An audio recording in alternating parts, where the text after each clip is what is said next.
ناظرین، مشرق وسطیٰ میں خاموشی بظاہر نظر آ رہی ہے، لیکن حقیقت میں پورے خطے کے نیچے بارود بچھا ہوا ہے۔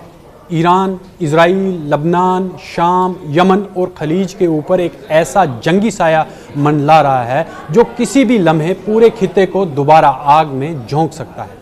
تازہ عسکری اپڈیٹس، نئی فوجی نقل و حرکت، جدید ہتھیاروں کی تعیناتی اور اسرائیلی فوج کی تیاریاں، جتنی بھی تیاریاں کر رہا ہے انہوں نے یہ واضح کر دیا ہے کہ جنگ ابھی ختم نہیں ہوئی، بلکہ شاید اصل مرحلہ اب شروع ہونے والا ہے۔ سب سے خطرناک اپڈیٹ لبنان سے سامنے آئی ہے۔ اسرائیلی فوج نے جنوبی لبنان کے قریب بڑی تعداد میں اضافی یونٹس، آرمڈ بریگیڈز، ڈرون اسکواڈنز اور جدید آرٹلری سسٹمز تعینات کرنا شروع کر دیے ہیں۔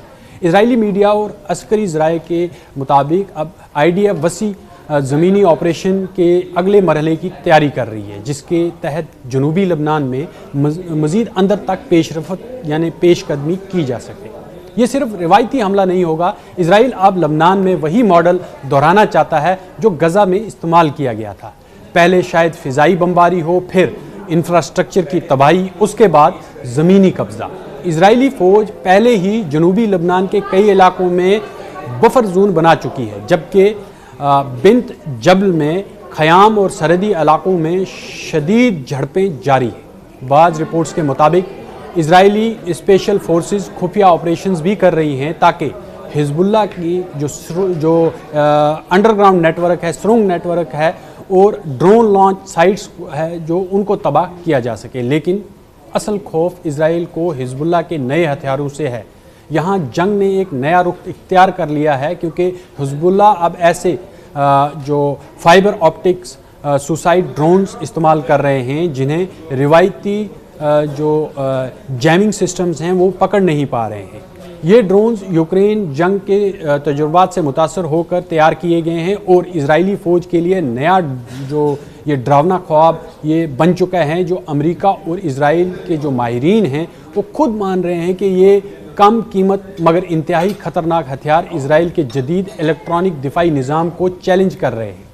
ادھر ایران بھی خاموش نہیں بیٹھا ہے۔ امریکہ اور اسرائیل انٹیلیجنس رپورٹس کے مطابق ایران نے عراق، شام اور خلیجی پانیوں کی اطراف اپنے میزائل نیٹ ورکس اور ڈرون کمانڈ سسٹمز دوبارہ فعال کرنا شروع کر دیے۔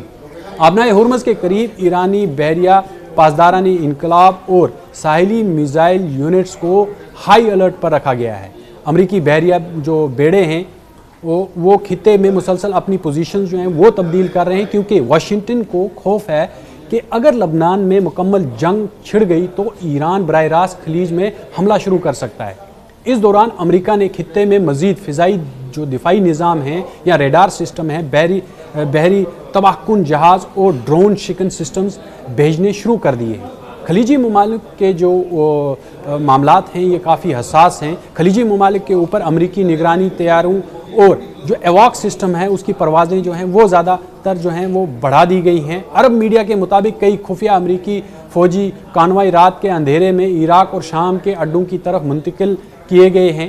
اور سب سے اہم بات، یہ صرف اسرائیل اور حزب اللہ کی جنگ نہیں رہی ہے، روس، چین اور امریکہ سب اپنی چالیں جو ہیں وہ چل رہے ہیں۔ روس مبینہ طور پر ایران کو سیٹلائٹ اور انٹیلیجنس سپورٹ فراہم کر رہا تھا، جبکہ چین پس پردہ خطے میں اپنے معاشی مفادات بچانے کے لیے سفارتی اور تکنیکی کردار کو بھی بڑھا رہا ہے۔ امریکہ چاہتا ہے کہ اسرائیل لبنان میں حزب اللہ کو اتنا کمزور کر دے کہ ایران کا پورا پراکسی نیٹ ورک ہل جائے، لیکن یہی وہ مقام ہے جہاں خطرہ بڑھ جاتا ہے، کیونکہ حزب اللہ غزہ نہیں ہے، یہ ایک مکمل تربیت یافتہ بھاری ہتھیاروں سے لیس جو تجربہ کار فورسز ہیں، جس کے پاس ہزاروں rockets, drones, anti tank missiles اور زیر زمین جنگی نیٹ ورکس موجود ہیں۔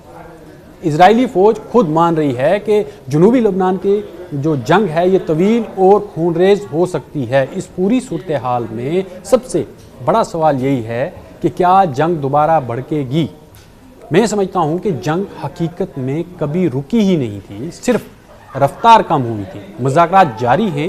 امریکہ جو ثالثی کا جو ایک فارمولہ ہے وہ سرگرم رکھا ہوا تھا، اس نے لبنان جنگ بندی کی کوشش کر رہا ہے، لیکن میدان میں ہتھیار خاموش نہیں ہوئے۔